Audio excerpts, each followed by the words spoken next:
All right. Hey, everyone. It is Nathan Graham, That House Guy, with That House Group, NEXP Realty. Just bringing you another video, kind of a little update on what's going on in the real estate market. So first of all, if you're watching this on YouTube, please like and subscribe to everything that's going on. Now, before we jump into the video, what I'm trying to do is kind of hear right from the source about what we're going to see to fix the problem. And I keep telling you this is a supply and demand issue. And so we're going to talk about, and I've shown a lot of Freeland and Trudeau talk about things today. I'm going to talk about Pierre Poilievre, but what his plan is. We're going to kind of skip the BS rhetoric, though, about what the other party is right or wrong about, blah, blah, blah. Anyways, so let's dive into it. So this was at a news conference the other day. This is on Pierre Poilievre's Twitter account. I'll post it in the link of the email.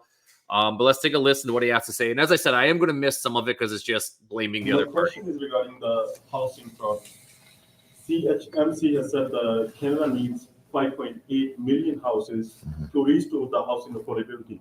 Okay, so when we talk about real estate, we talk about prices coming down. That's the number I really want you guys to focus on. Canada needs 5.8 million more houses to handle the affordability crisis that we have going on. So when we talk about what a plan is to fix all this, remember, it's whoever's going to build the 5.8 million homes up. Liberal says that they have that already in the budget to be focused on the. Okay, so long story short, we'll get into this part. This is really just about Pierre Poilievre blaming the Liberals for not fulfilling their obligations. The math doesn't work. He is correct if you check out the video, but that's not really not even half of what he's promised. It's not a matter of me disagreeing. It's a mathematical fact. He's not delivering. Sorry, it's a mathematical fact we'll get over that 9 years ago, when I was housing minister, the average rent for a one-bedroom was $9. Well, actually, you know what? I do want to talk about this. Like, I am going to pause it here once we get it going. $3. Okay, so when he's talking about 9 years ago with the housing thing, this is one thing that does drive me a little bit nuts about the other side of the aisle.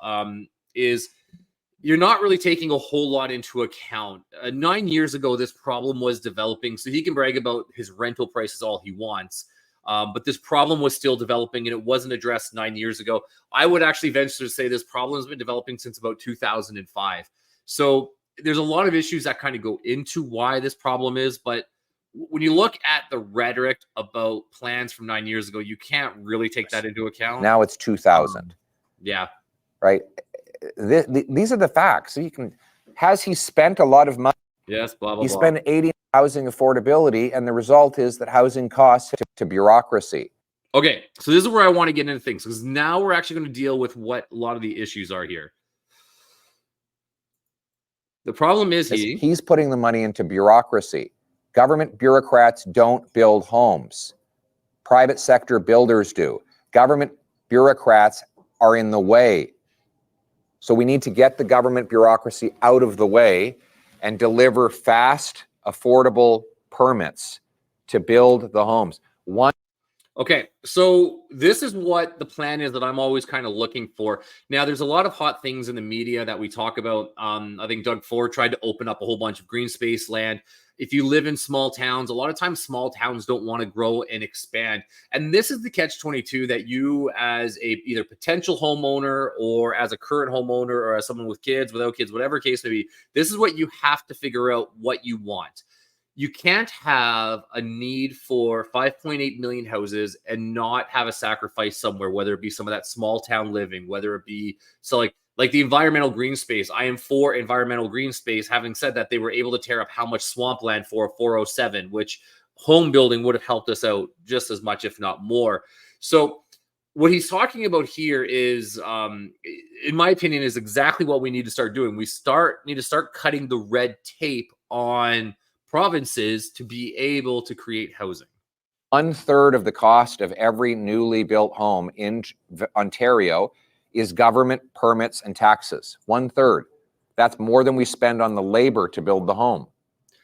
So again, this is the bureaucracy that we're talking about. Now, let's be clear. This isn't necessarily a conservative liberal issue. I don't want to go down that path because we have a conservative government in Ontario and those numbers still stand. So this is the bureaucracy that we 100% need to cut out to start solving the problem at hand. So we're spending more on the bureaucrats who don't build anything than we do on the carpenters, framers, plumbers, and electricians who build. Isn't that insane? Like when you buy a house, do you not find it incredible? You have this beautiful house and you say, well, where did the money, I'm buying the house for now, say it's $1 million. what does the $1 million go to? You break it down, lumber, materials. You think more money goes to people sitting in government offices than goes to the people swinging the hammers, fitting the pipes, framing the lumber. It doesn't make sense. We need to cut the bureaucracy. And that's why my common sense plan will require cities free up land, speed up permits, cut development charges and fees as a condition of getting federal funds.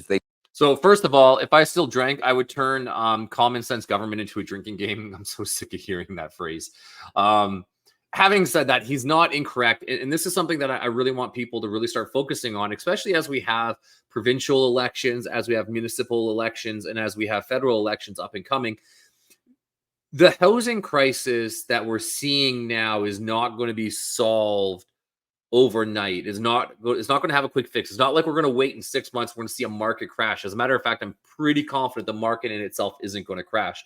I'm also pretty confident that if you cut a lot of this bureaucracy out that he's talking about, it's not like home prices are going to go down. We're going to need to wait for wages to come up. But what I'm really hoping for is to see the market just sit. Right now we have a healthy market. Homes are going up, so slightly they are going up. We are in an inclining market.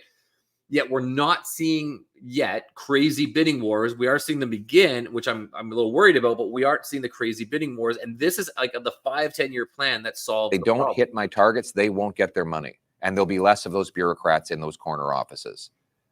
So if they beat the target, they'll get more money. We're going to pay our municipalities the way we pay realtors and builders for the number of homes.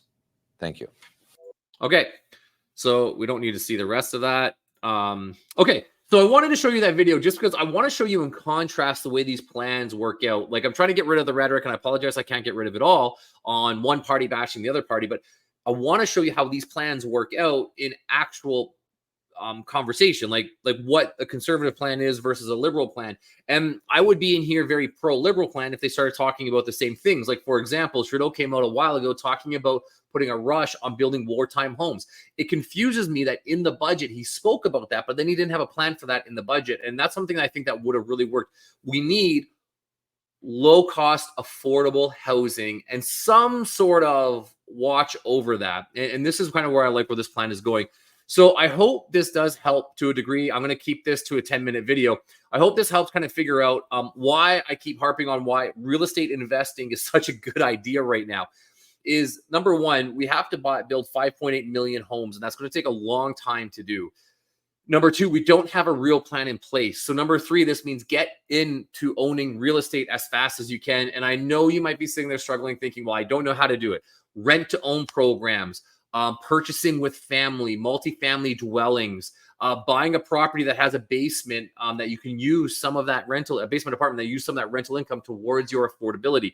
There are plans that are out there. Please reach out and let's have a conversation. Commuting 45 minutes to an hour. If you live in Durham region, there's some amazing homes in Lindsay for sale. And people are like, oh, I don't want to go to Lindsay is a fantastic area with very affordable housing. And it's about an hour drive to a lot of places. So there are conversations to get you into home ownership and actually build that generational wealth for the future at the today's sacrifice, which is what you're going to do in home ownership all around. But you can tell that nobody right now has an immediate plan to fix what is going on. So please reach out. Let's have a conversation around it. Let's talk about how you can get into the ownership. Let's talk about what options. Like, a conversation is free and it doesn't hurt. And if it works out for you, great. So that's all. Done soapboxing. I just wanted to show the other side of the conversation with the rhetoric about when it comes to plan for affordable housing. Have a great day, everybody.